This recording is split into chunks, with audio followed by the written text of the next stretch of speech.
What's up, Bold Assumptions? I'm back, and you're watching Article Roundup number 2. This week, we're going to be looking into dinosaur excavations and maybe more.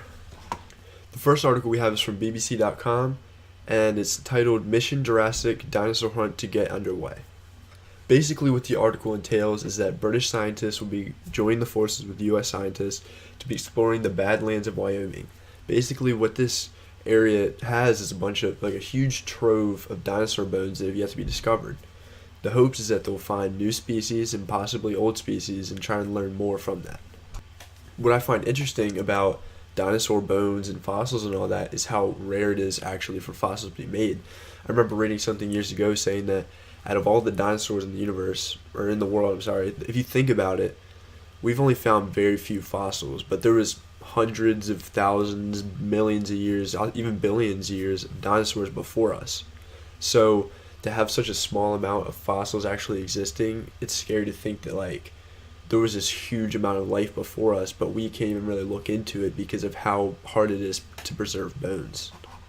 Generally, these bones, when dinosaurs die, because of the rock cycle and everything going on and Earth just aging, these bones either wither away, get crushed, possibly erode, and usually the only ones that survive are the ones that get perfectly preserved or cemented in just the perfect position to be noticeable. So we know very little about our past for this reason. What I'm assuming is possibly the Badlands of Wyoming, the reason why it could have so much more dinosaur bones than we discovered could be from lack of human intervention. Maybe humans haven't been there to ruin the soil or pollute or anything that could possibly destroy bones, and maybe also the environment itself could sustain dinosaur bones way better than we expected, or better than a regular area would. Reading on, it becomes apparent that the dinosaur bones were from about 145 to 160 million years ago.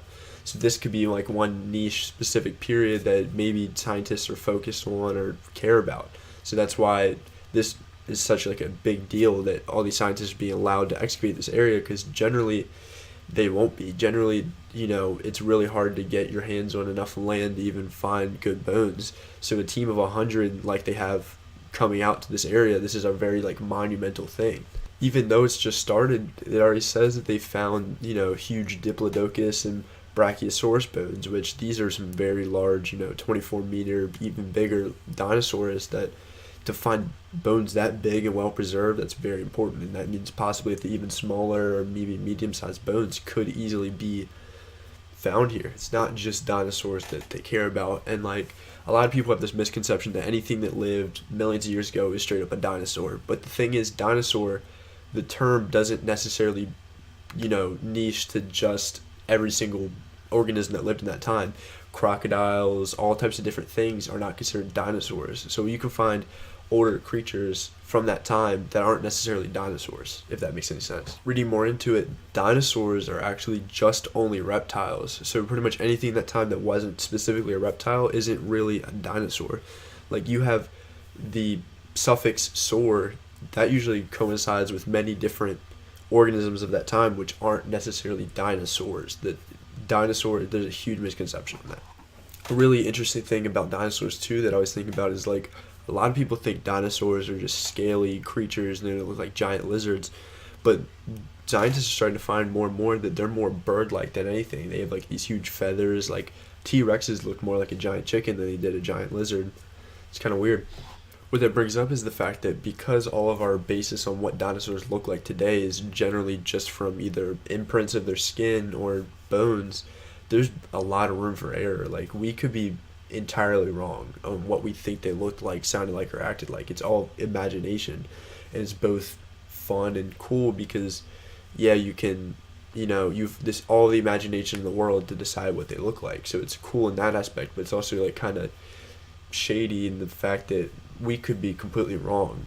For example, many of the ancient people who wrote stories about cyclopses and stuff, they based that off of, I don't remember what animal it was specifically, but there's some animal whose skull appears to have a giant hollow part for an eye, but then it's later been found that this animal was more so of a creature that had that part for a nose, but it looked like an eye. So ancient people found these skulls and thought, oh, this is a giant cyclops skull for all we know, 50 years from now, 100 years from now, people could be looking back on us being like, how these idiots ever think this was how they looked? Like, we could be wrong. That kind of raises this thing about science where everyone thinks everything you say about science is set in stone, but it's forever changing.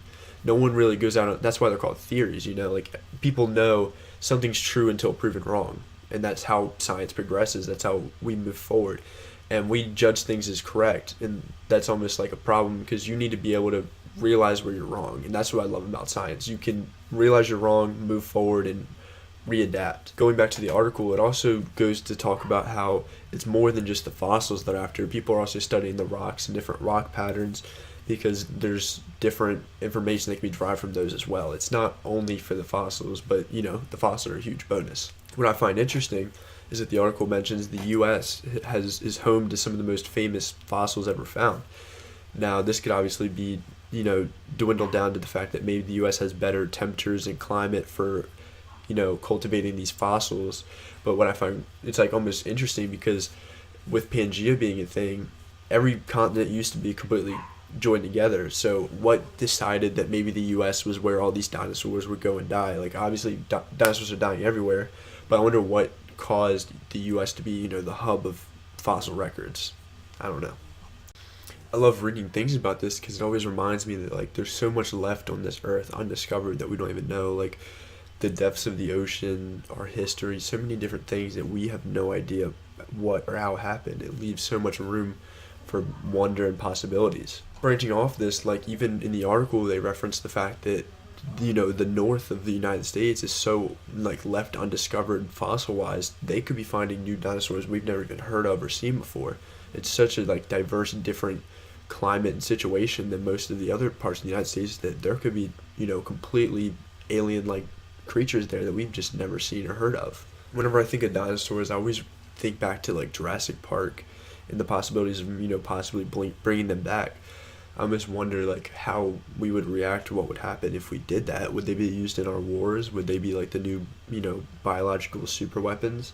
Or would we have zoos with them? There's so many different possibilities, and that's what I love about the Jurassic Park movies, because they touch on that, and they touch on how human interaction, going too far, it could have adverse effects. People always want to, go out and do these crazy things with science, but sometimes some things are better left, untouched. In a way, you could think of it kind of like, an invasive species. Some things, some environments and creatures, they're not meant to, collide. When you add something new into an environment, it could, potentially wipe out the entire thing. I know Australia is facing huge problems with invasive species. Imagine how invasive a dinosaur could be. There's no, if you had a T-Rex running around, what's going to combat that? There's nothing bigger or stronger currently than a T-Rex. What are we going to do? We're going to have to be the, biggest aggressor of the T-Rex, but who knows how we could fare against one, And I remember reading articles years and years ago about how these people were able to successfully clone a goat. All these different things, like, the technology to bring these dinosaurs and creatures back to life is way more imaginable than people realize. And I almost wondered if we've stumbled upon it in the past, but people realize maybe it's not worth it. There could be underlying things like that. If I had to guess, I would bet, possibly incorporating stem cells. This is just my opinion, but maybe if you incorporated stem cells with other various cells of dinosaurs that we can find from millions and millions of years ago, maybe you could build your own dinosaur. I don't know the full extent of what stem cells can do, but I've seen very, bold, crazy things happen with stem cells. Possibly you could create a whole new organism, creature, bring it back with stem cells. Anyways, most of this is just my opinion or my outlook. It's been Article Roundup, number 2. Bold Assumptions. I'm out.